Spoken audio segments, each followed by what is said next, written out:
Saudara, apakah skema baru penerimaan murid di tahun 2025 bisa meminimalisir masalah sistem yang berlaku saat ini yakni PPDB? Selengkapnya kita akan ulas malam hari ini bersama Wakil Ketua Komisi 10 DPR, lalu Hadrian Irvani, dan ada juga Ketua Dewan Pakar FSGI, Retno Listiarti. Malam, Bu Retno, Pak Lalu. Selamat Selamat malam. malam. Pak Lalu, jadi berdasarkan hasil rapat terakhir nih bersama Pak Muti Mendikdasmen, jadi ini benar diganti skema penerimaan murid baru atau SPMB ini mulai tahun ini 2025?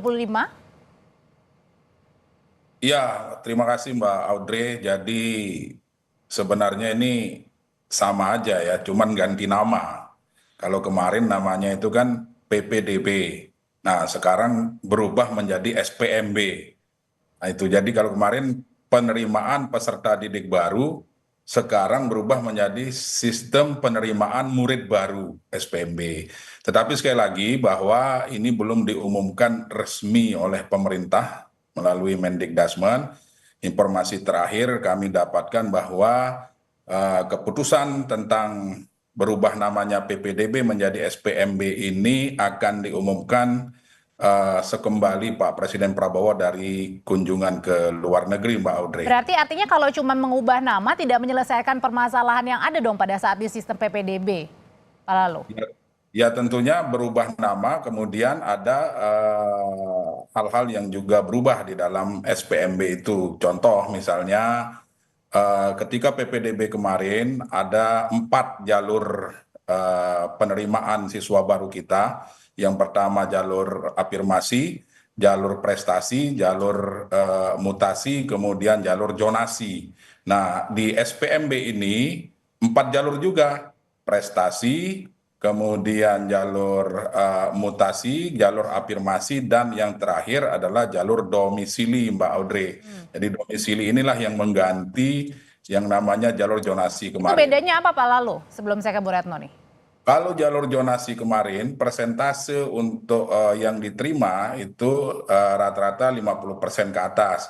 Nah, di rancangan Mendikdasmen hari ini untuk jalur domisili itu untuk SMP, jalur domisili ini dikurangi dari 50% dikurangi 30 sampai 40%. Untuk SMA itu dikurangi dari 50% menjadi 30%. Jalur afirmasi dinaikkan, jalur prestasi dinaikkan. Nah, jalur prestasi ini tentu berkoordinasi dengan pihak pemerintah daerah setempat. Artinya dengan pengubahan dari zonasi ke jalur domisili, menurut pandangannya Bu Retno ini mengurangi masalah yang ada nggak dengan sistem PPDB yang fenomenanya ini banyak terjadi ya, seperti adanya kecurangan, kemudian adanya suap, pemalsuan dokumen dan lain sebagainya, Bu Retno?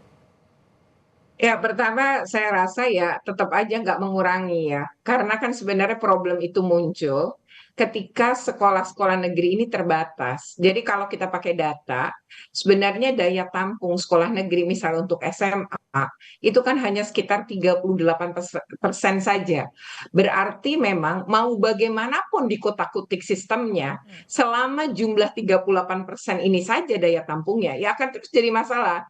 38% kan berarti 62%-nya harus ke swasta, artinya dia terpental dari PPDB negeri kan. Nah, begitupun SMP dan dengan SD, hanya SD ini aja yang secara jumlah itu memang lebih banyak. Nah, sehingga dia mencapai hampir 70% se-Indonesia. Nah, karena dulu kita punya program gitu ya di zaman Soeharto, SD Impres, itu mengakibatkan SD-SD itu tuh di pelosok-pelosok pun ada SD negeri. Nah, sehingga jumlahnya banyak di SD, relatif nggak akan ada nih model-model kecurangan karena memang memenuhi dan 30%-nya swasta itu orang biasanya nggak keberatan karena banyak juga di SD itu pengen ke swasta. Nah, yang kedua untuk SMP dan SMA, karena apalagi SMA, karena jumlahnya sedikit sekali dari sekolah-sekolah negeri itu mengakibatkan atau berdampak. Misalnya satu kecamatan nggak ada SMA negeri. Nah, lalu mereka ini di kecamatan sebelah ya udah pasti kalah. Nah, saya lihat domisili ini kalau saya membaca ya dan juga mendengarkan pernyataan-pernyataan wawancara baik radio maupun televisi, artinya yang video langsung, itu kan yang dihilangkan justru dasar kependudukannya. Bagi saya ini juga jadi masalah kalau kependudukan itu tidak dijadikan dasar. Ini Kenapa? maksudnya Karena yang tidak satu, berdasarkan kakak ya, kartu keluarga, Bu Retno di sini. jadi iya, dengan kependudukan kan tidak pakai kakak. Dampaknya apa? Sekarang Jakarta, Mbak.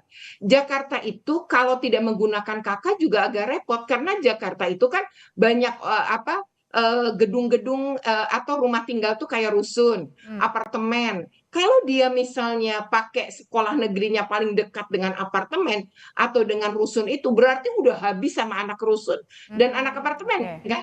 Karena kan tadi kalau secara jarak gitu kan mau pakai jarak. Maka secara jarak, misalnya dia berada di depan apartemen atau di depan rusun, Hmm, ya otomatis semua isi rusun itu dan sebenarnya sekitar rusun nggak akan dapat. Kalau ngitungnya seperti itu gitu. Jadi oke. kenapa kemudian Jakarta misalnya berbasis RT RW?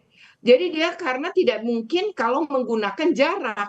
Ya itu dampaknya karena kita ada yang gedung-gedung tinggi kan. Maksudnya rumah-rumah yang ke Oke. atas gitu. Kan Heeh. berbeda untuk Jakarta. Lalu yang kedua ya, sekarang kalau tidak menggunakan itu, ini soal SPM loh, standar pemenuhan ini minimum yang harus dilakukan oleh negara. Hmm, Kita harus mengutamain warganya sendiri. Jadi kalau SPM itu hitungannya adalah kan salah satu pendidikan dan kesehatan. Itu harus mengutamakan warganya dia. Sekarang kalau tidak oke. digunakan data kependudukan, loh berarti dari Oke. mana-mana bisa dong walaupun dia bukan warga Jakarta, Kalau gitu tapi Bu dia Retno, tinggal di Jakarta gimana? ah, Gitu. Itu jadi penduduk Jakartanya nanti yang nggak dapat. Misalnya kalau kita bicara Jakarta ya Mbak. dan balik lagi tadi permasalahannya sebenarnya kalau mengubah apa namanya tadi nama kemudian sistemnya itu ternyata tidak mengurangi masalahnya Pak Lalu karena tadi kata Bu Retno bilang sekolah negerinya ini nggak nambah-nambah kok sama-sama aja. Ya memang itu yang menjadi pemikiran kita bersama hari ini ya, terutama untuk tingkatan SMP dan SMA. Tapi kalau di SMP ya di beberapa daerah sudah mulai agak merata. Nah SMA ini menjadi PR kita ke depan. Tetapi pada prinsipnya langkah yang diambil oleh Kemendikbudristek hari ini merupakan hasil kajian, hasil analisa dari kekurangan-kekurangan dari sistem PPDB yang sudah diberlakukan sebelumnya.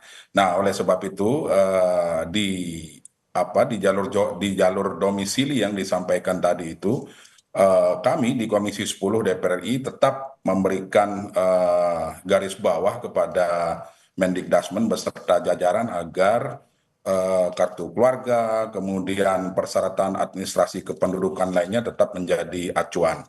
Nah, kenapa di situ menjadi keharusan? Karena hal-hal tersebutlah yang menjadi salah satu penyebab dari ricuhnya jalur zonasi Iya. kemarin. Tetapi yang perlu kami sampaikan juga bahwa dalam rapat tersebut kami juga menyampaikan kepada Mendikbudristek agar koordinasi dengan pemerintah daerah dilakukan sefleksibilitas mungkin. Jadi betul-betul melibatkan pemerintah daerah hari ini. Contoh di SPMB ini untuk SPMB di tingkat SMA itu karena ada di beberapa daerah di Indonesia ini yang satu kecamatan tidak ada SMA-nya sehingga yang diberlakukan adalah sistem rayon. Nah, jadi sistem rayon ini nanti diatur oleh pemerintah daerah untuk menampung semua calon-calon siswa-siswi baru kita ini agar bisa tertampung. Kalau misalnya nanti tidak tertampung di negeri, maka disitulah peran sekolah-sekolah swasta kita yang hari ini ada di berbagai daerah untuk dimanfaatkan dan diikut sertakan ke dalam. Artinya tapi harus siap lebih mahal juga dong misalnya kalau misalnya ke swasta kan Pak. Ya, disitulah peran pemerintah hari ini untuk lebih memberikan subsidi juga kepada swasta-swasta kita hari ini seperti Oke, itu. Pak Lalu. Terus swasta-swasta yang tidak high class kan di negara kita hari ini banyak swasta-swasta yang memang bayarannya mahal dengan segala fasilitas yang ada ya tentu itu Oke. untuk kalangan menengah ke atas kan begitu. Nah, selain sistem zonasi yang bakal dihapus ya, diubah begitu, ada juga katanya sorotan mengenai yang UN ini akan diterapkan lagi Pak di tahun ini, betul? Jadi ujian nasional itu nanti berubah nama ya. Ini saya menyampaikan konsep aja ini belum tentu menjadi keputusan final. Karena di beberapa kesempatan Pak Mendikbudristek menyampaikan bahwa harus menunggu keputusan dan persetujuan Presiden Prabowo Subianto. Tetapi di konsepnya ini berdasarkan diskusi kami nih antara Mendikbudrismen dengan Komisi 10, nanti ujian nasional ini berubah nama menjadi tes tes kompetensi siswa, tes kompetensi akademik. Nah itu, jadi tes kompetensi akademik namanya. Nah ini kan ujian nasional ini tadinya akan diberlakukan pada tahun 2026. Tetapi banyak pemikiran-pemikiran, terutama yang tingkatan SMA, itu mulai di bulan November karena TKA ini tidak satu-satunya sebagai alat ukur untuk kelulusan. Nah, jadi ujian nasional dan asesmen nasional ini dikombinasikan menjadi satu, dicari format terbaik, kombinasi keduanya ini tidak hanya mata pelajaran tertentu saja yang akan diujikan di ujian nasional atau yang berganti nama menjadi TKA ini, tetapi pendidikan karakter, mental dan sebagainya masuk ke dalam parameter-parameter yang akan menjadi standar kelulusan bagi siswa-siswa kita di tingkat akhir, seperti itu Mbak Audrey. Oke, Bu Retno, sebenarnya kalau dilihat kan banyak mungkin yang beranggapan kalau setiap ganti menteri atau ganti pemerintahan pasti akan ada yang baru lagi, meskipun tadi utak-atiknya ya berbeda-beda dikit lah ya, pengubahan nama, kemudian ada jalurnya. Nah ini sebenarnya balik lagi nih, menyelesaikan masalah yang ada atau sebenarnya hanya mengganti biar refreshment aja, penyegaran aja gitu? Ya, pertama misalnya ya kalau kita tentang PPDB, kebijakan PPDB misalnya, ini sebenarnya sangat diapresiasi karena ini paling mendekati keadilan dan berdasarkan Konstitusi Republik Indonesia terkait dengan pemenuhan hak atas pendidikan. Hanya saja karena sekolah di SMP dan SMA kurang, maka mestinya programnya pemerintah adalah menambah jumlah sekolah negeri di wilayah-wilayah yang emang kekurangan sekolah negeri, misalnya jenjang SMA dan SMK serta SMP ini agar apa? Ya agar terjadi peningkatan dari angka lamanya belajar. Karena lamanya belajar di Indonesia ini kan tidak sampai 9 tahun ya, hanya 7,9 tahun. Berarti kan tidak lulus SMP. Nah, ini untuk mendorong, maka mestinya memang sekolah negeri ini diperbanyak. Kalau problemnya adalah kecurangan-kecurangan kakak, sebenarnya Jakarta bisa menjadi contoh.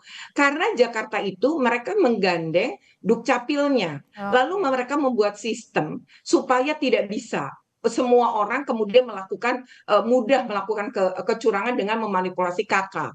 Misalnya saja untuk Jakarta, itu kalau dia adalah adopsi, maka terjadi perubahan bisa mengadopsi saja harus menunjukkan surat mengunggah adopsi itu dari pengadilan mana gitu. Terus kalau kemudian dia itu adalah ikut kakek neneknya, kemudian itu sekian lama, itu akan ditanya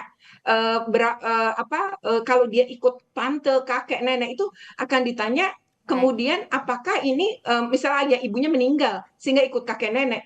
Itu ditanya loh surat kematian dan lain. Jadi nggak mudah orang tuh berpindah-pindah terkait dengan PPDB gitu. Orang pindah kakak kan boleh, itu haknya. Tapi terkait PPDB itu berlapis gitu. Nah itu sebenarnya bisa diatur. Nah tinggal pemerintah daerah mau nggak ngelakuin itu. DKI itu kecurangan terkait kakak nyaris tidak ada. Semakin jadi bisa salah satu jadi percontohan ya Bu Retno ya? Iya harusnya bisa jadi contoh. Ditambah juga dengan tadi bahwa itu bisa memperbanyak gitu. Sekolah negeri. Terima kasih Bu Retno, Pak Lalu terima kasih, selamat malam.